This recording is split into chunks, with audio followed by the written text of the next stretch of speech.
اللہ اکبر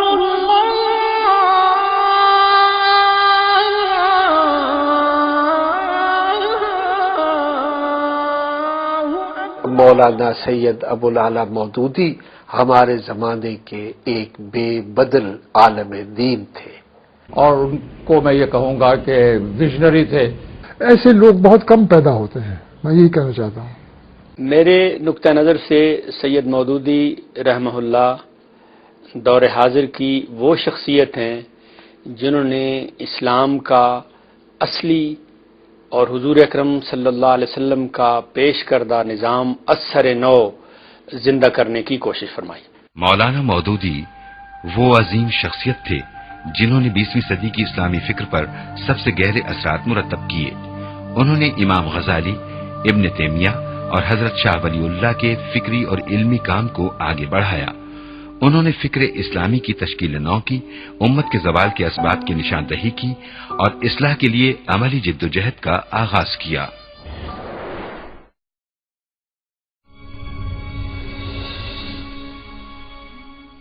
میں 3 رجب 1321 ہجری یعنی 25 ستمبر 1903 کو اورنگ آباد میں پیدا ہوا۔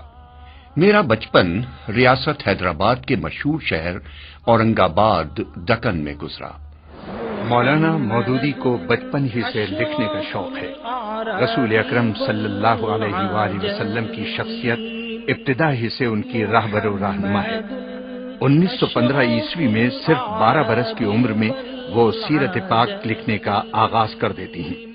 مولانا مودودی نے صرف 15 برس کی عمر میں باقاعدہ صحافت کا آغاز کیا۔ 1918 سے 1928 تک کا زمانہ مولانا مودودی کی فکر کی تشکیل کا دور ہے۔ حیدرآباد دکن میں مولانا کی پہچان 2 لفظوں سے تھی: صالح نوجوان۔ یونگ تھے، لیکن جو ان کی باتیں تھیں، جو ان کا گفتگو کے انداز تھے، وہ سب کچھ اس بات پہ دلالت کرتے تھے کہ وہ حقیقت میں صالح ہے۔ جمعیت العلماء ہند جنوبی ایشیا کے مسلمانوں کی رہنمائی کا فریضہ انجام دیتی ہے۔ جمعیت کو اپنے 7 روزہ ترجمان مسلم کے لیے ایک متحرک اور فعال شخصیت کی ضرورت ہے۔ علماء کرام کی نظر انتخاب 18 سالہ نوجوان مولانا مودودی پر آ کر ٹھہر جاتی ہے۔ مولانا مودودی الجمعیت کے دوسرے ایڈیٹر کے فرائض انجام دیتے ہیں۔ 1926 میں ہندوستان میں ایک ایسا واقعہ پیش آیا جس نے ہندو مسلم فسادات کی آگ بھڑکا دی۔ مسلمانوں کو ہندو بنانے کی تحریک شدھی کے بانی سوامی شردھانند کو قتل کر دیا گیا۔ اس نے حضور اکرم صلی اللہ علیہ وآلہ وسلم کی شان میں گستاخی کی تھی۔ جامع مسجد دہلی میں مولانا محمد علی جوہر نے اپنے خطاب میں کہا، کاش مسلمانوں میں سے اللہ کا کوئی بندہ اٹھے اور ان الزامات کا جواب دے۔ نوجوان مولانا مودودی بھی جامع مسجد دہلی کے اس اجتماع میں موجود تھے۔ انہوں نے اس پروپیگنڈے کا پردہ چاک کرنے کا فیصلہ کیا۔ 1930 میں الجمعیت میں شائع ہونے والے مضامین الجہاد فی الاسلام کے عنوان سے کتاب کی زینت بنتے ہیں۔ اسے مولانا مودودی کا ایک عظیم کارنامہ قرار دیا جاتا ہے۔ علامہ اقبال کہتے ہیں، اسلام کے نظریہ جہاد اور اس کے قانون صلح و جنگ پر یہ ایک بہترین کتاب ہے، اور میں ہر ذی علم آدمی کو یہ مشورہ دیتا ہوں کہ وہ اس کا مطالعہ کرے۔ سید شریف الدین پیرزادہ لکھتے ہیں، اسلام پر تشدد پسندی کے الزام کا مولانا مودودی نے جس ایمانی جرت اور تقابلی اور تجزیاتی مطالعے کے ذریعے الجہاد فی الاسلام کی صورت میں جواب دیا ہے، ان کا یہ استدلال آج کی صورتحال میں بھی پوری طرح متعلق، مؤثر اور قول فیصل کی حیثیت رکھتا ہے۔ میں نے خود 1946 سے مولانا کی بعض تصانیف سے استفادہ کیا۔ اس میں الجہاد فی الاسلام خاص طور پر قابل ذکر کتاب ہے۔ ایک فقہی علمی موضوع کو بڑے ہی عام فہم انداز میں سلیس طریقے سے پیش کیا۔ 1928 سے 1932 تک کا زمانہ مولانا مودودی کی زندگی کا دوسرا اہم دور ہے۔ اسے ایک محقق اور مفکر کی دریافت کا دور کہا جا سکتا ہے۔ مطالعے، غور و فکر اور صحافتی تجربے کے بعد وہ تصنیف و تالیف کے وسیع میدان میں قدم رکھتے ہیں۔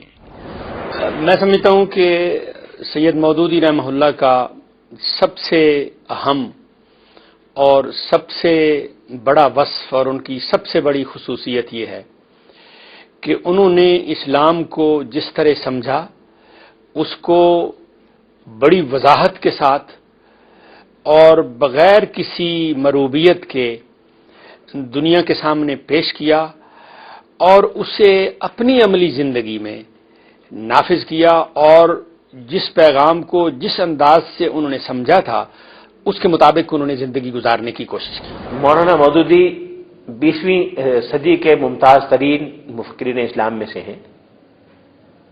20ویں صدی میں اسلامی فکر کی تشکیل اور اسلامی رویے کی تشکیل میں جن شخصیتوں کا کام سب سے نمایاں ہے ان میں مولانا سید ابوالعالی مودودی بھی شامل ہیں۔ مولاي صل وسلم دائما ابدا على حبيبك خير الخلق كلهم مولاي صل وسلم دائما ابدا۔ مولانا مودودی کی حیات کا تیسرا دور 1932 سے 1941 تک کے زمانے پر محیط ہے۔ یہ نظریات میں پختگی اور عمل کی جانب پیش رفت کا دور ہے۔ ترجمان القرآن صرف ایک رسالہ نہیں، یہ ایک تحریک ہے۔ 1933 میں حیدرآباد دکن میں آپ اس کی ادارت سنبھالتے ہیں۔ آپ کا ہدف ہے قرآن کی دعوت لے کر اٹھو اور پوری دنیا پر چھا جاؤ۔ مولانا مودودی علامہ اقبال کے شہدائی ہیں اور علامہ اقبال بھی مولانا مودودی کے پرستار۔ 1937 کے اواخر میں لاہور میں علامہ اقبال سے 2-3 ملاقاتوں میں ایسا محسوس ہوا جیسے میری ان کی بہت پرانی واقفیت ہے اور ہم ایک دوسرے کے بہت قریب ہیں۔ حضرت علامہ اقبال کی ہمیشہ خواہش تھی کہ ہندوستان بھر کے جتنے بھی علماء حضرات ہیں انہیں کم از کم لاہور میں اکٹھا کیا جائے، اور اس ضمن میں مولانا مودودی کو بھی بلوایا گیا، اور اس کی وجہ یہ تھی کہ چودھری نیاز جو پٹھان کوٹ کے ایک زمیندار تھے اور جنہوں نے ایک مرکز اسلامی بنایا تھا، اس کے لیے علامہ کی خواہش تھی کہ مولانا مودودی یہاں تشریف لائیں اور اس سلسلے میں اپنی خدمات جو ہیں وہ پیش کریں۔ مولانا مودودی کو باعمل ساتھیوں کی تلاش ہے۔ وہ مارچ 1939 کے ترجمان القرآن میں تحریر کرتے ہیں۔ میں 6 سال سے اپنے جسم کی ساری طاقتیں اپنا نصب العین حاصل کرنے کے لیے خرچ کر رہا ہوں، مگر بدقسمتی سے اکیلا اور نہتہ ہوں۔ اس زمانے میں مولانا مودودی گاؤں گاؤں عوام سے خطاب کر کے اسلام کی دعوت ان تک پہنچاتی ہیں۔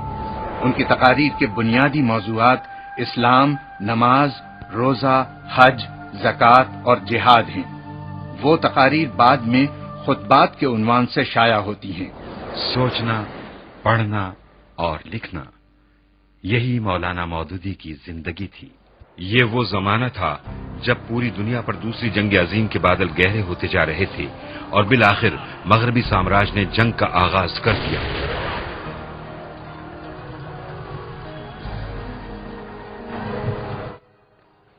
اس دور ابتلا میں بھی مولانا مودودی نے اپنا علمی اور تصنیفی سفر جاری رکھا۔ اس دور میں ان کی یہ اہم کتابیں شائع ہوئیں: مسلمان اور موجودہ سیاسی کشمکش، تنقیحات، خطبات، تجدید و احیاء دین،